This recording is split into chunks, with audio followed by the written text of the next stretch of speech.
लिए आपका हार्दिक स्वागत करता हूं वैभव ऑन रिकॉर्ड में। आज हम एलएलबी फर्स्ट सेमेस्टर में कॉन्ट्रैक्ट लॉस के लीडिंग केस को देखने वाले हैं, जिसमें हम पहला लीडिंग केस आज मैं शुरू करूंगा, Shrimati Carlill versus carbolic smoke ball company. तो इस केस के बारे में हम आगे देखते हैं।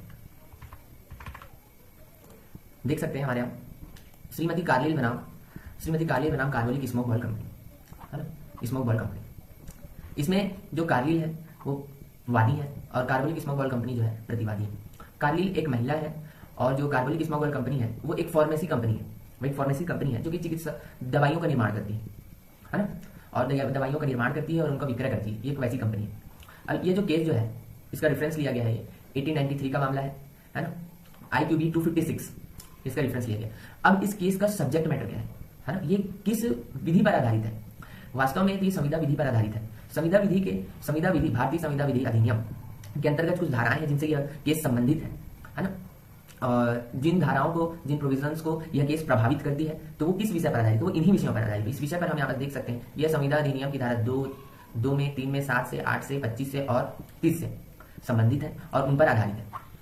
अब उन पर किस प्रकार आधारित है हम देखते हैं। अब यहाँ पर देखते हैं वाद का तथ्य वह विषय होता है जिस जो ही हमारा मैटर है, जो विवाद हुआ था, है ना, किस कारण से किसी को हानि हुई, किसी को लाभ हुई, जिस कारण से मामला न्यायालय में पहुंचा, तो वह कारण वाद के तथ्य के अंतर्गत आते हैं।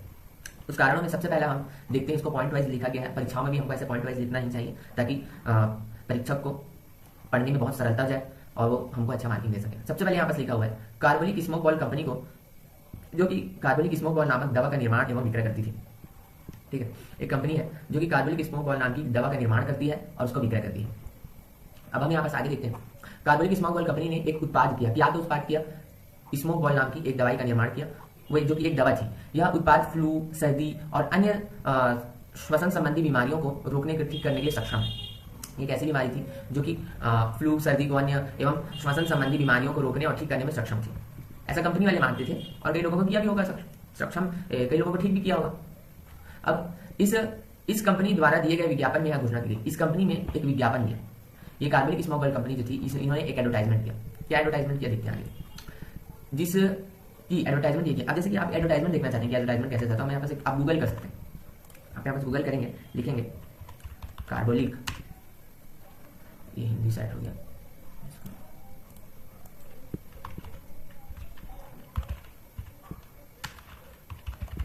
स्मोक बॉल कंपनी, ऐसे ही आप सर्च करेंगे तो आपके देखिए यहाँ पर कुछ दिख रहा है ना। अब यहाँ पर कुछ इमेजेस में आते हैं, ये देखिए यहाँ पर देख सकते हैं कुछ इमेजेस दिख रहे हैं।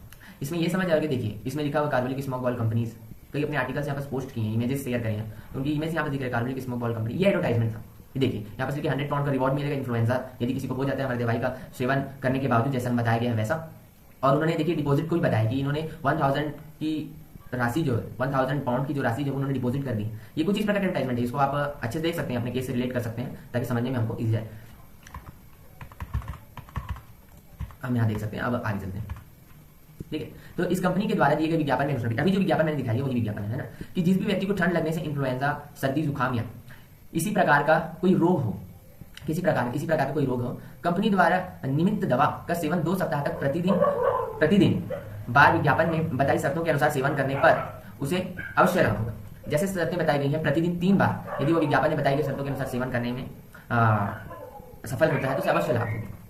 चौथा पॉइंट क्या बताया जाए कि जब विज्ञापन में कंपनी द्वारा यह घोषणा की गई कि यदि कोई व्यक्ति कंपनी द्वारा निमित्त दवा का सेवन शर्तों के अधीन करे, है ना, का सेवन शर्तों के अधीन करे, इसके पश्चात भी यदि उसे इन्फ्लुएंजा, सर्दी, जुकाम में कोई रोग हो जाती है तो कंपनी से 100 पाउंड का इनाम देगी। यही एडवर्टाइजमेंट जो मैंने अभी आपको इधर दिखाया था गूगल सर्च करके, उसमें यही लिखा है। आप उस एडवर्टाइजमेंट, जो ओरिजिनल एडवर्टाइजमेंट है जिसको कई लोगों ने पोस्ट किया है, उसको आप देख सकते हैं गूगल में जाकर सर्च करके और इससे रिलेट कर सकते हैं। प्रैक्टिकली सोचना है हमको, प्रैक्टिकली केस को डील करना है कि वाकई में मैटर क्या था, हो क्या रहा है, फॉल्स कैसे हुई। तो अभी तक हमको ये समझ में आया कि एक कंपनी थी जो दवाई निर्माण करती थी, है ना, उन्होंने कार्बोलिक स्मोक बॉल या स्मोक बॉल नाम की दवा का निर्माण किया, जिस दवा से इन्फ्लुएंजा, सर्दी, बुखार जैसी संबंधित दवाइयों का इलाज होता था, वो सक्षम था। तो उन्होंने एक विज्ञापन किया, विज्ञापन में ये घोषणा की कि यदि कोई प्रतिदिन 3 बार, और जो शर्तें दी गई हैं उस विज्ञापन में, और जो शर्तें थी उसके अनुसार यदि उस स्मोक बॉल की दवा का सेवन करता है, जिस प्रकार से शर्तों का पालन किया गया है, शर्तों का वर्णन किया गया, उसी प्रकार उसका अनुसरण करती है, यदि उसका आप सेवन करते हैं, उसके बावजूद यदि आपको इन्फ्लुएंजा होता है, सर्दी हो जाता है, जुकाम होता है, इस प्रकार की कोई बीमारी हो जाती है, तो आपको 100 पाउंड कंपनी की तरफ से इनाम दिया जाएगा। और उन्होंने और वो करने के लिए, मतलब अपनी बात की दमदारिता को रखने के लिए उन्होंने और क्या किया, उन्होंने 1000 पाउंड जो डिपॉजिट शो किया कि हमने 1000 पाउंड डिपॉजिट किया है, अब हमारी रिसिप्ट भी देख सकते हैं ऐसे करके। और ये सब एडवर्टाइजमेंट में उन्होंने शो किया ताकि विश्वास हो जाए कि एक्चुअल में ये दवाई बहुत कारगर है और इसका अगर ऐसे हम यूज करते हैं तो हमारा इलाज ठीक हो जाएगा, है ना। कोई भी इसलिए सेवन नहीं करेगा कि उसका इलाज ना हो पाए, क्योंकि यदि वाकई में बीमार हो, अगर बीमार नहीं भी है ना तो उस बीमारी हो नहीं जाएगी दवाई खाने से, है ना। तो अब तो उस प्रकार का उन्होंने किया। तो अब आगे देखते हैं क्या होता है। कंपनी ने अपने विज्ञापन की सत्यता को सिद्ध करने के लिए यहाँ पास तो 100 पाउंड दिखा रहा है, लेकिन ये 1000 पाउंड है ना, ये क्या है, ये 1000 पाउंड की राशि है ना, ये 1000 पाउंड की धनराशि जो है अलायंस बैंक में जमा करवा दी, है ना। एडवर्टाइजमेंट देखना नीचे में लिखा हुआ है 1000 पाउंड ऐसे करके, ठीक है। फिर वादी श्रीमती काली ने विज्ञापन पढ़ा, दवा खरीदा। अब काली मैडम को रोला है। अब काली मैडम ने क्या किया, विज्ञापन पढ़ा, है ना, विज्ञापन के शर्तों के अनुसार सेवन किया, फिर भी उन्हें इन्फ्लुएंजा हो गया। अब काली मैडम एक अपवाद बन के सामने आ रही है, ठीक है। अतः वादी ने यानी अतः काली मैडम ने 100 पाउंड की इनाम की वसूली के लिए प्रतिवादी कंपनी के विरुद्ध वाद दायर किया। वाद दायर क्यों किया, क्योंकि वो बोली अब इनाम मांगी, इनाम उन लोगों ने नहीं दिया, तो काली मैडम ने क्या किया, वाद दायर कर दिया कि हमको इनाम दिया जाए। आपकी शर्त ऐसी थी, आपकी विज्ञापन ऐसी थी, हमने उसका अनुसरण किया, अब हमको इनाम दिया जाए करके। माननीय विचारण न्यायालय का वापस उड़ाता है, ट्रायल कोर्ट, विचारण न्यायालय ट्रायल कोर्ट। प्रतिवादी कंपनी द्वारा वाद के प्रतिवाद यह करते हुए किया कि पक्षकारों के बीच कोई संविदा नहीं हुई थी, है ना, इसलिए वादी द्वारा दावा की गई धनराशि का प्रतिवादी उत्तरदायी नहीं है। ये बोल रहे हैं कि इनके बीच कोई कॉन्ट्रैक्ट ही नहीं हुआ था, ऐसा कोई कॉन्ट्रैक्ट ही नहीं हुआ था कि हम इनको क्या दें, हम इनके दावा दें, इनकी दावा को हम भुनाएं, ऐसा कोई हमारा संविदा ही नहीं हुआ था हमारे बीच में, ऐसा बोलते हैं। अब लेकिन विचारण न्यायालय ने क्या दिया, विचारण न्यायालय ने कहा श्रीमती काली के पक्ष में फैसला सुनाया। उन्होंने माना कि कंपनी का विज्ञापन जो है एक वैध प्रस्ताव था, कंपनी का विज्ञापन एक वैध प्रस्ताव माना है किन्होंने, ट्रायल कोर्ट ने, और काली ने इसे स्वीकार करके वैध अनुबंध बनाया, काली ने उसे स्वीकार करके इसे वैध अनुबंध बनाया। विचारण न्यायालय ने निर्णय किया कि प्रतिवादी कंपनी को श्रीमती काली को 100 पाउंड की धनराशि का भुगतान किया जाना ही चाहिए। ये इन्होंने जजमेंट दे दिया ट्रायल कोर्ट ने ये जजमेंट दे दिया। उसके बाद क्या होता है, अपीलीय न्यायालय में पहुंचते हैं हम। अपीलीय न्यायालय, अब अपीलीय न्यायालय क्या बोलती है, अपीलीय न्यायालय कौन सी न्यायालय, ट्रायल कोर्ट के बाद किसी हायर कोर्ट में किसी पक्षकार द्वारा किया गया अपील उस विचारण न्यायालय के आदेश के विरुद्ध आवेदन ही अपील कहलाता है ना। तो किन्होंने अपील किया, अपील किन्होंने किया, कार्बोलिक स्मोक ऑयल कंपनी ने अपील किया, कहा प्रतिवादी ने अपीलीय न्यायालय के निम्न के आधार पर अपील प्रस्तुत किया। अब वो किन आधारों पर अपील प्रस्तुत किया, क्योंकि माननीय विचारण न्यायालय ने तो बोल दिया था कि जो विज्ञापन था एक वैध प्रस्ताव माना गया और काली को उसे स्वीकार करके वैध अनुबंध का निर्माण किया और वो संविदा हुई और आपको दावा देना पड़ेगा, ये विचारण न्यायालय ने फैसला सुनाया। लेकिन उस आदेश के विरुद्ध निम्न प्रकार के आधारों पर कार्बोलिक स्मोक ऑयल कंपनी ने अपील प्रस्तुत की, अपील न्यायालय ने। अब कौन कौन से आधार हैं यहाँ पर हम देखते हैं। यह कि कंपनी ने कोई संविदा नहीं की थी, ना ही ऐसे विज्ञापन संविदा माना जा सकता है, क्योंकि ये विज्ञापन नहीं, क्योंकि विज्ञापन ये मात्र प्रलोभन मात्र है, ये कोई प्रस्ताव नहीं है, संविदा का प्रस्ताव नहीं है। ये अभी जो शब्द कह रहे हैं, जो वर्डिंग है इनका, है ना, ये जो इनका वर्डिंग है, इनका वर्डिंग क्या है, ये प्रस्तावना नहीं है किसी विज्ञापन का, ये सॉरी ये किसी संविदा का प्रस्ताव नहीं, पूरा कचरा हो गया, देखिए ये किसी संविदा का, ये संविदा का प्रस्तावना नहीं है, ये मात्र प्रलोभन मात्र बोलते हैं। ये क्या मात्र है, ये प्रलोभन मात्र बोलते हैं, प्रलोभन मात्र। मतलब ये बोल रहे हैं हम तो ग्राहकों में सिर्फ प्रलोभित करने के लिए, आइए देखिए मतलब इतना एडवर्टाइज कर रहे हैं, इतना कुछ लिख रहे हैं कि इनाम दिया जाएगा 100 पाउंड का, 1000 पाउंड हमने जमा दिखा दिया, ये सब हम लोग प्रलोभन के लिए कर रहे थे, सिर्फ ग्राहकों को आकर्षित करने के लिए हम लोग कर रहे थे, ऐसा उन्होंने दे दिया। ये किसी प्रकार का संविदा गठित करने का हमारा इसमें आशय नहीं था, है ना। हम लोग यहाँ पास ऐसी शर्तों का वर्णन नहीं किए हैं कि जो प्रस्तावना के रूप में या स्वीकृति के रूप में दर्शित हो, ऐसा ही उन्होंने दलील दिया जा रहा है, ठीक है, और अपील किया है, ठीक है। क्योंकि निचले न्यायालय ने अब वो ये प्रूफ करेंगे कि वो संविदा नहीं है, क्योंकि निचले न्यायालय को यानी विचारण न्यायालय के आदेश को चैलेंज किया गया है ना, कि वो कॉन्ट्रैक्ट बोल दिया, लेकिन विचारण न्यायालय ने तो अब उसको चैलेंज किया जा रहा है कि वो कॉन्ट्रैक्ट नहीं है। तो अभी तक तो ये प्रूफ किया गया कि वो कॉन्ट्रैक्ट नहीं है, वो प्रलोभन मात्र था, विज्ञापन हमारा कोई प्रस्तावना नहीं है, हमारा कोई ऐसा संविदा करने का इंटेंशन नहीं था। यह कि विज्ञापन की शर्तें स्पष्ट नहीं थी और न ही ऐसे शर्तों को निश्चित सुझाव माना जा सकता है, निश्चित सुझाव माना जा सकता है, खुद बोल रहे हैं कि शर्तें स्पष्ट नहीं थी और निश्चित सुझाव नहीं माना जा सकता, ठीक है। यह कि विज्ञापन आम जनता के लिए किया गया था, ना कि विशेष व्यक्ति के लिए, आम जनता के लिए किया गया था, ना कि विशेष व्यक्ति के लिए। विज्ञापन तो सब जगह पोस्टर लगाई गई थी, तो उनका ये कहना है कि आम जनता के लिए किया गया था, किसी विशेष व्यक्ति के लिए नहीं किया गया था। यह कि वादी द्वारा प्रतिवादी कंपनी को सुझाव की स्वीकृति की कोई सूचना ही नहीं दी गई, हमको स्वीकृति प्राप्त ही नहीं हुआ काली से, और जब तक कि हमको स्वीकृति प्राप्त नहीं होगी अनुबंध का गठन हो ही नहीं सकता, ऐसा होने का, और हमको स्वीकृति प्राप्त ही नहीं हुई। यह कि इस संबंध में वादी ने कोई अग्रिम धनराशि प्राप्त नहीं की, मतलब प्रतिफल यहाँ पर प्रतिफल की बात कर दी, यहाँ पर स्वीकृति की बात कर दी, और यहाँ पर प्रस्तावना की बात कर दी, ये तीनों बात को ला दी, और तीनों बात में किसी की भी कमी आने से संविदा का गठन नहीं होता है, ठीक है। इन तीनों में से कोई भी अगर नहीं होता है तो संविदा का गठन नहीं होता है। तो इन तीनों का इन्होंने खंडन करने का प्रयास किया ताकि ये जो वैध अनुबंध माना है निचले न्यायालय ने, विचारण न्यायालय ने, ताकि उसको काटा जाए, ठीक है। अब अपीली न्यायालय ने निर्णय सुना, अपीली न्यायालय ने क्या निर्णय दिया, देखिए न्यायालय ने निर्णय किया कि 100 पाउंड दिए जाने का सुझाव, 100 पाउंड दिए जाने का जो सुझाव था वो स्पष्ट एवं सुनिश्चित था। एडवर्टाइजमेंट में ये एकदम स्पष्ट था और निश्चित था कि 100 पाउंड आपको दिया जाएगा, ठीक है, इतना था कि इतना दिया जाएगा, दूसरी बात, चूंकि कंपनी ने 1000 पाउंड बैंक में जमा करवा दिए थे, अतः कोई प्रलोभन नहीं था। देखिए 1000 पाउंड जो थे उन्होंने जमा करवा दिए थे बैंक में, ये हम इसी प्रयोजन में हम देंगे उसका क्लेम, लोगों के क्लेम देंगे, और 1000 पाउंड उन्होंने जमा भी करवा दिया था, तो ये प्रलोभन नहीं था भाई। अगर ऐसा रहता है तो तुम पैसे जमा नहीं करते। विज्ञापन में वर्णित शर्तों का पालन करना ही स्वीकृति का रूप धारण कर लेता है। ठीक है, विज्ञापन में वर्णित शर्तों का पालन करनी स्वीकृति का रूप धारण कर लेता है। बोलेंगे ऐसा ऐसा करना, और नहीं हुआ तो देखेंगे आपको पैसा ही नाम दिया जाएगा, तो ऐसा वैसा उन्होंने किया तो उसका मतलब तो स्वीकृति हुआ ना, उसका मतलब तो स्वीकृति हुआ। जैसे कि अभी मैंने आपको ये बताया था कि ये देखिए किन किन धाराओं से संबंध, धारा 2 में परिभाषा दी गई है, धारा 3 में स्वीकृति की परिभाषा दी गई है, धारा 7 में स्वीकृति धारा 3 में संस्वीकृति वगैरह के बारे में बताया। देखते हैं किसके बारे में। देखिए धारा 3 में लिखा हुआ है कि ये प्रस्तावना, धारा 3 में देखिए प्रस्तावनाओं की संस्वीकृति है ना, जो प्रपोजल आ रहा है उसकी संस्वीकृति है ना, उसका प्रतिग्रहण करना, उसका रिवोकेशन कैसे करना, और प्रतिसंहरण करना, प्रस्तावनाओं की संसूचना, प्रस्तावनाओं का प्रतिग्रहण और प्रस्तावनाओं का प्रतिग्रहणों का प्रतिसंहरण, क्रमशः प्रस्तावना करने वाले, प्रतिग्रहण करने वाले या प्रतिसंहरण करने वाले पक्षकार के किसी ऐसे कार्य या लोभ से हुए समझा जाता है जिसके द्वारा ऐसी प्रस्तावना, प्रतिग्रहण या प्रतिसंहरण को संसूचित करने का आशय रखता हो या जो उसे संसूचित करने का प्रयास करता है। किसी प्रकार से ऐसी प्रतिक्रिया करना कि उनको बताना या उनको ये पता चलना कि उसकी स्वीकृति दी गई है या उसको स्वीकारा नहीं गया है, इन चीजों को समझाना ही संसूचना के अंतर्गत आता है। धारा 3 में बताया गया किसी भी प्रकार से कार्य करना या लोभ करना, कार्य करना या कार्यों में लोभ करना। ठीक है, अब यहाँ पर आप देख सकते हैं कि कार्य एवं कार्य में लोभ से समझा जा सकता है, कार्य और लोभ। ठीक है, विज्ञापन में शर्त में ये लिखा गया था ऐसा ऐसा करना है, प्रतिदिन ये क्या करना है, कार्य करना है, तो कार्य करते दिया, संसूचित भी हो गया, तो इसका मतलब ये संसूचित हो गया। धारा 3 है, धारा 3 तो लागू कार्य मैडम तो कर रहे हैं कार्य। अब देखते हैं धारा 7 में क्या है। अब हम यहाँ देखते हैं कि धारा 7 में क्या है। देखिए यहाँ धारा 7 में क्या लिखा है, प्रतिग्रहण अत्यंतिक होना ही चाहिए, प्रतिग्रहण अत्यंतिक होना ही चाहिए। अब देखिए प्रतिग्रहण कैसे होता है, प्रस्तावना को वचन में संपरिवर्तित करने के लिए प्रतिग्रहण, प्रस्तावना को वचन में संपरिवर्तित करने के लिए प्रतिग्रहण, जो प्रपोजल था उसको क्या एग्रीमेंट में कन्वर्ट करने के लिए, प्रॉमिस में कन्वर्ट करने के लिए उसकी एक्सेप्टेंस जरूरी है, उसकी स्वीकृति जरूरी है। तो क्या लिखा है, अत्यंतिक और विशेषित होना ही चाहिए, अत्यंतिक और अविशेषित होना ही चाहिए, मतलब एक्सप्रेस एंड इम्प्लाइड है ना, किसी प्रकार का बोल के, कह के या किसी हरकत को करके इसकी स्वीकृति देनी चाहिए है ना, स्पष्ट बोल के या फिर किसी प्रकार का कोई काम हरकत करके बोलने से, जैसे मुंडी हिला कैसे बोलते हैं, यस यस बोलते हैं, ऐसे थंब दिखा कैसे बोलते हैं, तो ये होनी चाहिए। ठीक है, अत्यंतिक या अविशेषित होनी ही चाहिए।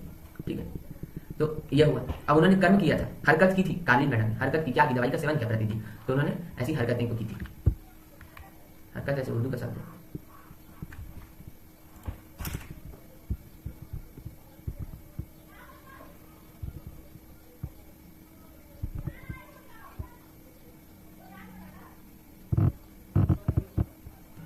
अब देखिए यहाँ पर हम पहुंचते हैं, कंपनी को स्मोक बॉल के प्रयोग से बिक्री का बढ़ावा, कंपनी को स्मोक बॉल के प्रयोग से बिक्री का बढ़ावा हुआ। ठीक है, वादी को कष्ट हुआ, ये लेन देन यानी प्रतिफल के लिए पर्याप्त था, यही कॉन्सेंट्रेशन है, ऐसा न्यायालय बोल रही है, यही कॉन्सेंट्रेशन माना जाएगा, प्रतिफल माना जाएगा। और फिर अपील को अमान्य की गई तथा विचार न्यायालय के निर्णय की पुष्टि की गई। ठीक है, अपील को मान्य की गई, विचार न्यायालय के निर्णय को पुष्टि की गई है ना, यहाँ पर प्रूफ होता है। अब देखिए लॉ लेट डाउन थ्योरी, विधि के प्रतिपादित सिद्धांत, विज्ञापन की शर्तों के अनुरूप कार्य करना मात्र ही स्वीकृति के लिए पर्याप्त होता है। विज्ञापन में अब जैसे कि स्वीकृति के लिए ये भी है ना कि किसी अन्य तरीके से भी स्वीकृति की जाती है, धारा 8 के अंतर्गत भी हम ये देख पाते हैं कि अन्य तरीके से स्वीकृति की जाती है। देखिए यहाँ पर लिखा है शर्तों के पालन एवं प्रतिफल को प्राप्ति द्वारा ग्रहण। अब देखिए शर्तों का पालन है ना, किसी प्रस्तावना की शर्तों का पालन या अधिकारी वचन के लिए जो प्रतिफल किसी प्रस्तावना के साथ पेश किया गया है ना, तथा प्रतिग्रहण उस प्रस्तावना का प्रतिग्रहण है। अब जैसे कि इससे क्या मतलब, बात से क्या समझ है, देखिए बहुत जटिल शब्द में लिखा है, आया होगा तो आया होगा, नहीं आया होगा। देखिए इसमें स्पष्ट ये लिखा है कि प्रस्तावना कई बार ऐसे होती है कि सर अगर आपको ये प्रोडक्ट मेरे चाहिए होगा तो व्हाट्सएप में मेरे को हाई मैसेज कर देना या यस आई एग्री मैसेज कर देना, ऐसा मैसेज कर देना। अब आप भले उसको कॉल करके बोले, यदि आप कॉल करके उसको हाँ बोल दिए, लेकिन उसमें क्या लिखा प्रपोजल में, if you want this and accept this proposal then message me yes on WhatsApp है ना, या एग्री। अगर ऐसा लिखा हुआ है तो अगर आप उसको कॉल करके बोल रहे हो ना तो ये नहीं माना जाएगा कि वो एक्सेप्टेंस है, आपको व्हाट्सएप में ही क्या करना पड़ेगा, आपको मैसेज करना पड़ेगा। जैसे बोला गया कि यस आई वांट या एग्रीड, जैसा मैसेज करने के लिए बोला गया वैसा ही मैसेज करेगा, तभी वह माना जाएगा कि आपने स्वीकृति की। तो उसी प्रकार विज्ञापन में कुछ शर्तों का उल्लेख किया गया था, जिस शर्तों का कार्लिन मैडम द्वारा पालन किया गया और इस प्रकार से उसको स्वीकारा गया। और अनुबंध क्या होता है हमारा यहाँ पास, अनुबंध कंप्लीट होता है, अनुबंध निर्मित होता है फाइनली। अब देखिए इसमें दूसरी प्रतिपादित सिद्धांत क्या है कि बाजी की संविदा में कोई कुछ पा सकता है या कोई कुछ खो सकता है। यदि कोई व्यक्ति जीत सकता है या हार सकता है तो वह बाजी की संविदा नहीं कहा जा सकता। तो देखिए इसमें अभी इस बात की लिखने की क्या जरूरत पड़ गई थी बोलेंगे आप, अभी तो सर टॉपिक की अलग ही बात हो रहा था। विधि के प्रतिपादक सिद्धांत में ऐसा कैसे आ गया? इन्होंने दलील दिया था कि इनके मतलब प्रतिवादी जो थे उन्होंने दलील दिया कि ये बाजी की संविदा है। और माय लॉर्ड बाजी की संविदा क्या होती है अपनी, ये शून्य होती है ना। धारा 30 बताता है कि बाजी की संविदा जो होती है शून्य होती है। अब बाजी की संविदा है ना, बाजी की संविदा शून्य होती है, प्रारंभ से ही शून्य होती है। बाजी की संविदा क्या होती है, प्रारंभ से ही शून्य होती है। हम यहाँ पर चेक करते हैं, आप यहाँ पर देख पाएंगे बाजी की संविदा के बारे में धारा 30 में देख लेते हैं लिखा हुआ।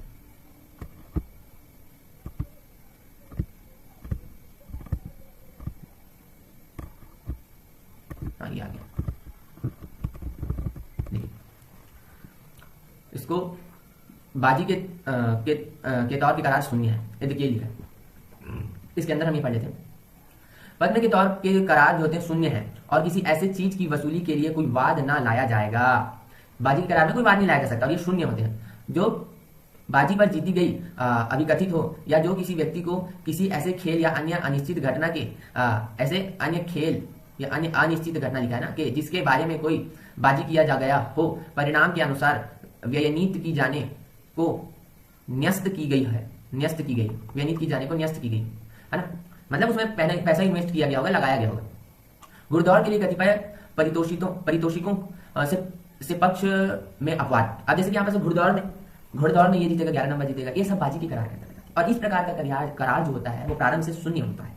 और इस प्रकार के वाद की वसूली, इस प्रकार के क्लेम के लिए, दावों के लिए आप न्यायालय में वाद नहीं कर सकते, ठीक है। तो इसका सहारा इन्होंने लिया था, प्रतिवादियों ने लिया था इस केस की, यानी कार्बलिक स्मगल कंपनी ने, उनके बहुत विद्वान लर्नेड काउंसिल ने, अधिवक्ता ने, लर्नेड एडवोकेट ने इसका सहारा लिया था, बाजी के करार का, धारा 30 का सहारा लेने का प्रयास किया और कहा कि माय लॉर्ड ये एक, इसमें जरूरी नहीं था कि मतलब हो भी सकता था, ठीक भी नहीं हो सकता था, ये तो एक बाजी की करार थी। अगर करार है भी ना माय लॉर्ड तो ये बाजी करार है। जब ये प्रूफ होने लगा कि करार प्रूफ हो रहा है तो उन्होंने ये भी एक दलील दी कि ठीक करार प्रूफ हो रहा है, जिसको ऐसा करार प्रूफ करवाने की कोशिश करते हैं जो कुछ शून्य हो, तो उन्होंने बाजी की करार प्रूफ करने की कोशिश की और उन्होंने ये दलील दिया कि अब बाजी करार होने के क्या होना चाहिए, कोई खेल होने चाहिए। अभी खेल तो है नहीं, या कोई, अब वहां पर क्या लिखा था, अनिश्चित घटना, या अनिश्चित घटना ऐसे लिखा था, अनिश्चित घटना। तो उन्होंने अनिश्चित घटना का सहारा लिया और यहाँ पर ये कहने की कोशिश किया कोई कुछ खो सकता है, कोई कुछ पा सकता है, कोई कुछ जीत सकता है, कोई कुछ हार सकता है, तो वो बाजी की करार है माय लॉर्ड, और इसमें ऐसा हो सकता है, होने की संभावना थी, तो ये शून्य है। लेकिन माय लॉर्ड ने एकदम स्पष्ट करते हुए कह दिया, एकदम स्पष्ट करते हुए कह दिया कि नहीं नहीं नहीं नहीं, ठीक है। बाजी की संविदा में कोई कुछ पा सकता है या खो सकता है, यदि कोई व्यक्ति जीत सकता है या हार सकता है तो वह बाजी की संविदा नहीं हो सकती। इसलिए इन थ्योरियों को ये थ्योरी जो बहुत मोस्ट इंपॉर्टेंट थ्योरी सिद्ध हुए, प्रूफ हुए, ये बहुत बड़ा केस था जो संविदा अधिनियम में हमारे बहुत वैल्यू रखता है और जो एग्जाम्स में भी पूछे जाते हैं अक्सर, तो ये हमारे लिए जानना संविधा विधि से संबंधित बहुत जरूरी था, ठीक है। तो लिविंग केस कंप्लीट हुआ। इतना देर इस वीडियो में सामने लाने के लिए थैंक यू।